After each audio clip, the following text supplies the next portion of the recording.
The first time the HOA called 911 on me, I was standing beside a lake I had just bought. Not their lake, not community property. Mine.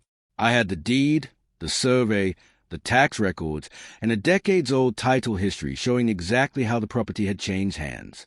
But that didn't stop the HOA president from pointing across the water and telling a sheriff's deputy that I was interfering with a protected community resource.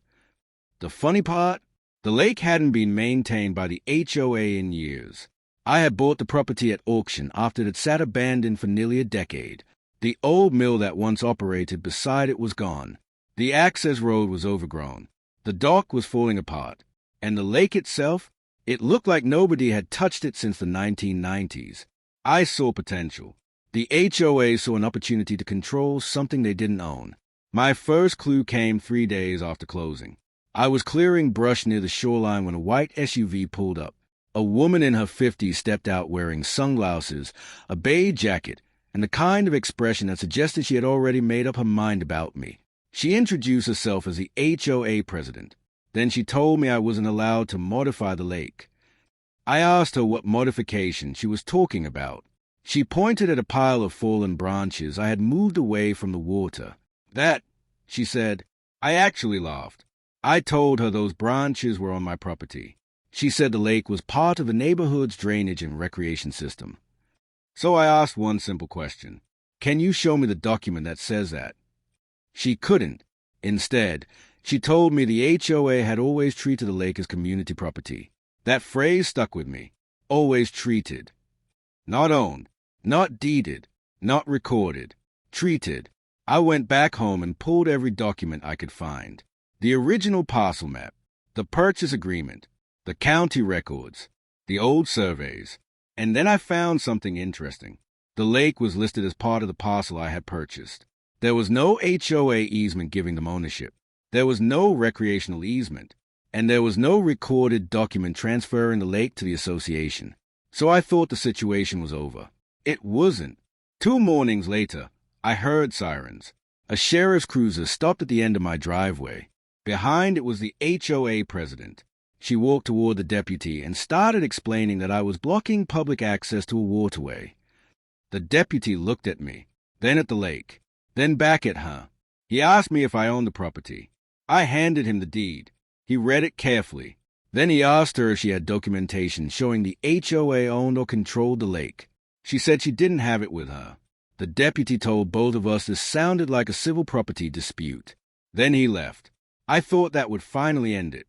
Instead, the HOA sent me a letter. They demanded that I reopen access to the shoreline. They also claimed that because the lake connected to an old drainage channel, it was subject to public waterway rules.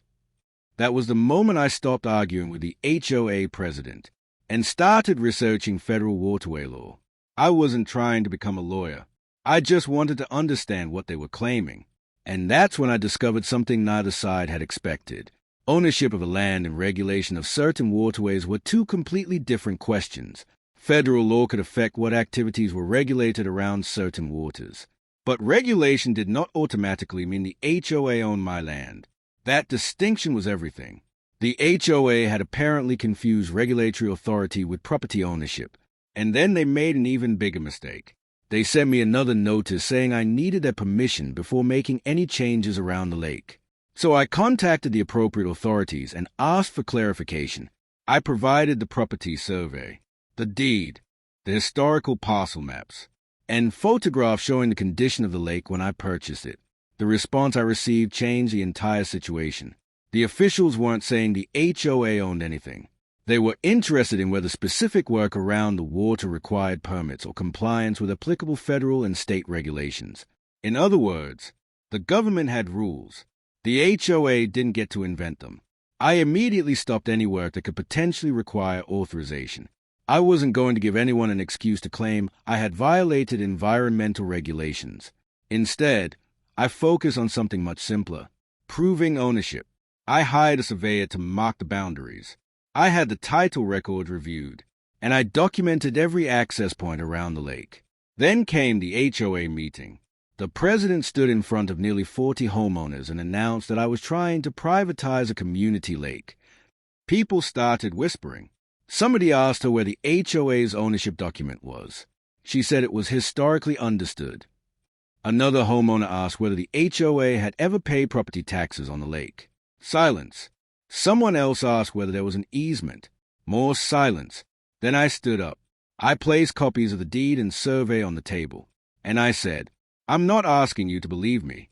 I'm asking you to read the public record. The room went quiet. Then the HOA attorney finally spoke. He admitted that the association did not appear to hold title to the lake, but he tried one last argument. He said federal waterway regulations might still affect what I could do with the property. I agreed. Absolutely. Then I looked around the room. Regulations are one thing. Ownership is another. That sentence ended the argument, because I wasn't claiming I could do whatever I wanted. I was claiming something much narrower. The HOA couldn't take control of private property simply because it was near water, and they couldn't turn a regulatory issue into an ownership claim. Within weeks, the HOA withdrew its demand for unrestricted shoreline access. They also stopped sending me violation notices. I eventually repaired the old dock after making sure the necessary approvals were in place. I cleaned the shoreline. I removed years of accumulated debris, and I restored the property that had been sitting abandoned for years. The lake became peaceful again.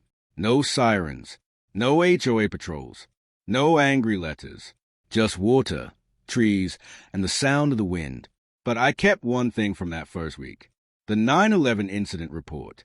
Because every time I look at it, I remember how close the situation came to becoming something much bigger. The HOA thought calling the police would prove they control the lake. Instead, it forced everyone to look at the documents. And once the documents were on the table, the story changed completely. The lesson wasn't that federal waterway laws gave me unlimited rights. They didn't. The lesson was that regulations, easements, and ownership are three different things. And when someone claims control over your property, don't argue louder. Check the records. Know the boundaries. Understand the rules. And most importantly, make them prove what they claim. Because sometimes the most powerful thing you can bring to an HOA fight isn't a lawyer, a police officer, or a threat. It's a deed. And in my case, that deed was sitting beside an old lake they never owned.